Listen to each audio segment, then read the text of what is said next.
Morning, dear students. Today in English we are going to read chapter 5.2. Okay, so open your book at page number 123. So the name of the chapter is इंकलाब जिंदाबाद. Okay, आप लोगों ने ये slogan बहुत सी बार सुना होगा और आपको ये भी पता है हु गेव दिस स्लोगन, किसने दिया है ये? Yes, Bhagat Singh, a revolutionary. Okay, so in this chapter we will learn about Bhagat Singh, the great revolutionary, okay, and a true son of our motherland. So let's we start. Inqilab Zindabad, long live the revolution. ये जो था slogan इंकलाब जिंदाबाद, ये जो है ये Urdu language में है. ठीक है, इसका जो है इसका मीन होता है लॉन्ग लिव द रिवोल्यूशन. ठीक है, रिवोल्यूशन मीन्स होता है क्रांति, किसी भी सिस्टम को कंप्लीटली चेंज कर देना. So complete change of a system. So जो क्रांतिकारी थे वो क्या चाहते थे कि क्या हो, रिवोल्यूशन हो, मीन्स जो है सारा सिस्टम बदल जाए.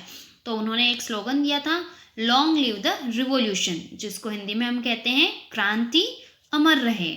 ठीक है, even today these famous words evoke patriotic feelings and a spirit of nationalism in the heart of every Indian.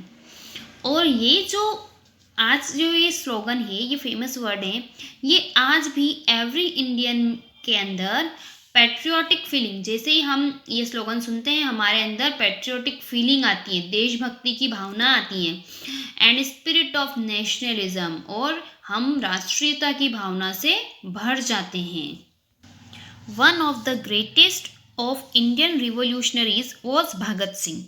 और इंडिया में जितने भी रिवोल्यूशनरीज हुए थे, जितने भी क्रांतिकारी हुए थे, means a person who being और सपोर्ट अ पॉलिटिकल रिवोल्यूशन, जो रिवोल्यूशन को सपोर्ट करते हैं उन्हें रिवोल्यूशनरीज कहते हैं, क्रांतिकारी कहते हैं.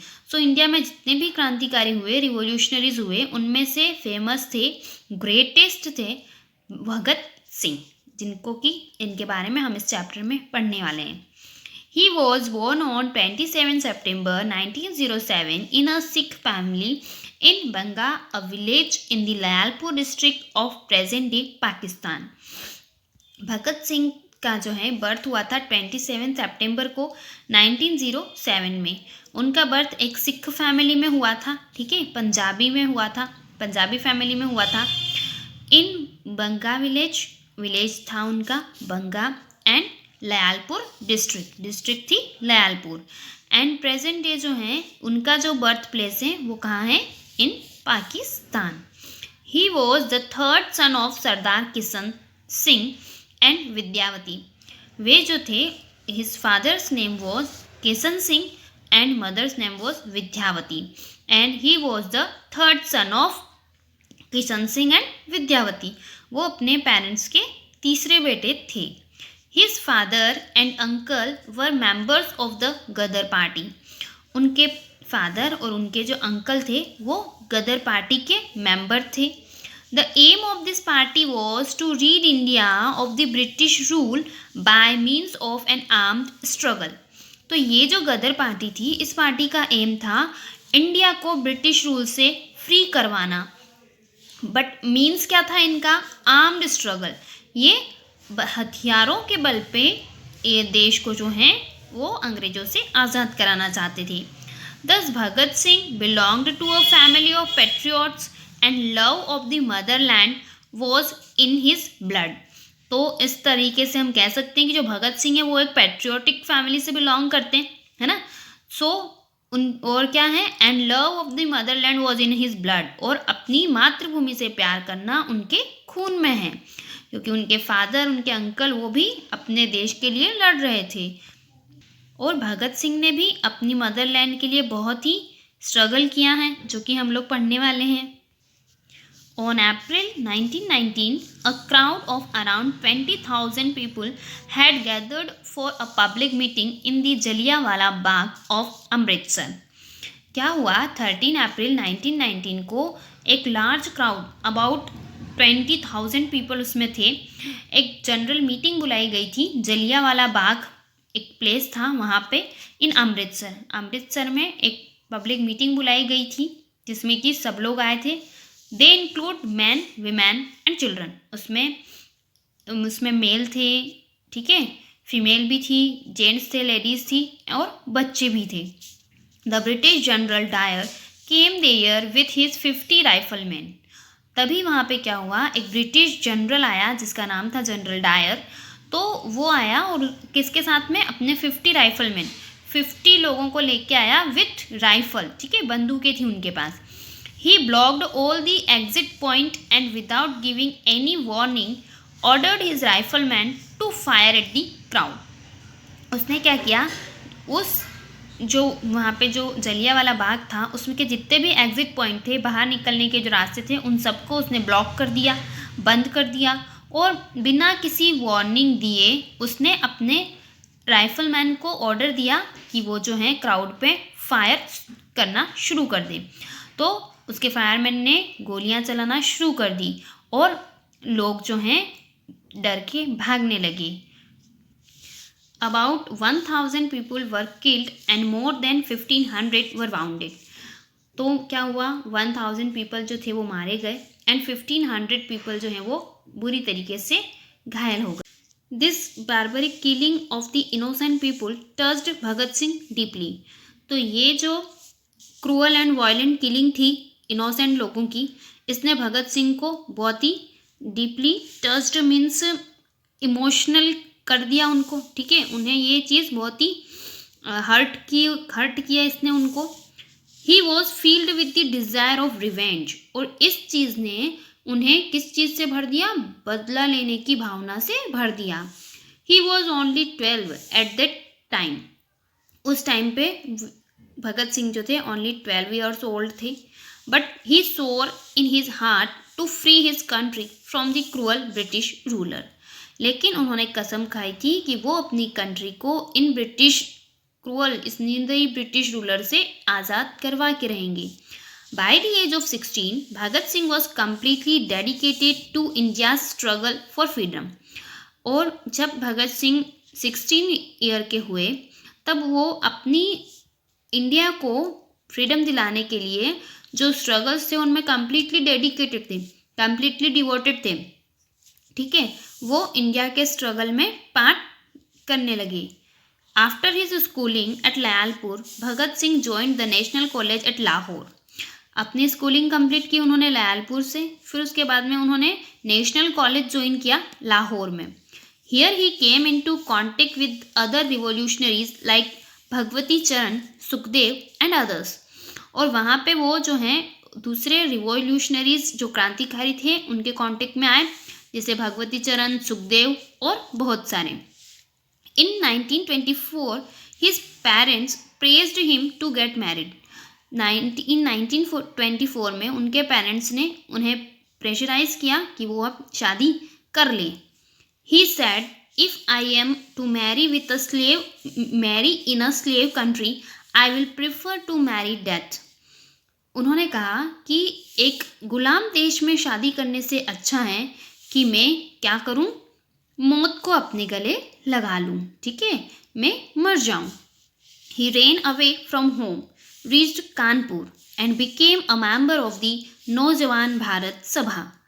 और उसके बाद में उन्होंने क्या किया, वे घर से भाग के वो कानपुर पहुँचे और कानपुर में जाके वो नौजवान भारत सभा के मेंबर बन गए। इन 1928 he came into contact with another famous revolutionary named Chandrashekhar Azad. और 1928 में वे एक फेमस रिवोल्यूशनरी जिनका नाम था चंद्रशेखर आज़ाद, हम भी उन्हें बहुत अच्छे से जानते हैं, ठीक है, हमारे एमपी के ही थे, तो हम उनको क्या है, वो उनके कांटेक्ट में आए। कौन, भगत सिंह।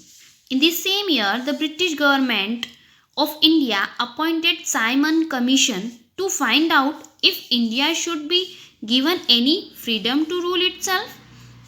तब क्या हुआ, उसी ईयर इन 1928 में ब्रिटिश गवर्नमेंट ने एक कमीशन अपॉइंट किया, ठीक है, एक कमिटी जिसमें कि लोगों का एक ग्रुप उन्होंने अपॉइंट किया जिसको कि क्या चीज़ फाइंड आउट करनी थी कि क्या इंडिया को फ्रीडम दे देनी चाहिए, क्या इंडिया अब खुद पे रूल कर सकता है। But this commission had no Indian representative, लेकिन इस कमीशन में जितने भी मेंबर्स थे उनमें से कोई भी इंडियन नहीं था। So there were great protest against this commission, इसलिए इंडिया में इस कमीशन का बहुत ही विरोध हुआ। In one of this protest at Lahore, Lala Lajpat Rai was injured in a lathi charge. और इस प्रोटेस्ट में, इस विरोध में क्या हुआ, लाहौर में जो लाला लाजपत राय थे वो लाठी चार्ज में बुरी तरीके से इंजर्ड हो गए, घायल हो गए। Later he died because of his injuries, और वो जो हैं वो इंजुरी की वजह से बाद में उनकी डेथ हो गई। To avenge Lalaji's death, Bhagat Singh decided to kill general Scott, who was responsible for it. और उसके बाद भगत सिंह ने डिसाइड किया कि लाला लाजपत राय की डेथ का वो बदला लेंगे, और उसके लिए उन्होंने डिसाइड किया कि वो जनरल स्कॉट जो कि इस लाठीचार्ज के लिए रिस्पॉन्सिबल था उसको मार देंगे। But Bhagat Singh mistook one Saunders for Scott and shot at him. He went underground because general Scott was still alive. तो भगत सिंह ने क्या करा, जनरल स्कॉट को पे निशाना लगाया, बट क्या हुआ, वो मिस्टूक, चूक गए। तो फिर उसके बाद में वो अंडरग्राउंड चले गए, ठीक है, सीक्रेटली कहीं पे जाके रहने लगे। क्यों रहने लगे, क्योंकि जनरल स्कॉट जो था वो अभी भी जिंदा था, इसलिए वो थोड़े टाइम के लिए अंडरग्राउंड चले गए। On April 8, 1929, Bhagat Singh threw a bomb in the assembly hall and courted arrest. और जो है अप्रैल 8, 1929 को भगत सिंह ने क्या किया, असेंबली में बॉम्ब फेंक दिया और फिर उन्हें अरेस्ट कर लिया गया। During his trial, Bhagat Singh said, we dropped a bomb on the floor because our sole purpose was to make the deaf hear. तो उन्होंने कहा कि जब उनका ट्रायल लिया गया, जब उनसे पूछताछ की गई, तो भगत सिंह ने कहा कि हमने असेंबली में बॉम्ब इसलिए फेंका कि जिन लोगों तक हमारी आज़ादी मांगने की जो हमारी आवाज़ हैं वो नहीं पहुंच रही हैं, वो लोग सुने, उनके कानों में वो आवाज़ जाए, इसलिए हमने वो बॉम्ब फेंका। There was a long trial and at last on 10 July 1929, Bhagat Singh, Sukhdev and Rajguru were awarded death sentence. और एक बड़े लंबी पूछताछ के बाद, इंक्वायरी के बाद 10 जुलाई 1929 को क्या हुआ, भगत सिंह, सुखदेव और राजगुरु, इन तीनों ने मिलकर बॉम्ब फेंका था, तो इन तीनों को फांसी की सजा सुनाई गई। दे वर हैंग्ड ऑन मार्च 23, 1931, और मार्च 23, 1931 को इन तीनों को फांसी दे दी गई। Bhagat Singh, the legendary son of Mother India, became Shahid-e-Azam, the greatest martyr, when he was just 23। और जो भगत सिंह थे, जो कि मदरलैंड के एक सच्चे सपूत थे, उन्हें किस नाम से जाना गया, शहीद-ए-आज़म, उन्हें यह टाइटल दिया गया। और जब उन्हें हैंग्ड किया गया, जब उन्हें डेथ, फांसी की सजा सुनाई गई और उन्हें फांसी पे लटकाया गया, तब उनकी एज थी only 23। His famous slogan of Inquilab Zindabad still lives on, और उनका जो फेमस स्लोगन उनका दिया हुआ जो है इंकलाब जिंदाबाद, वो आज भी जिंदा है। So in this chapter we have read about Bhagat Singh and his freedom struggle for India. Okay, I hope you have understand the chapter.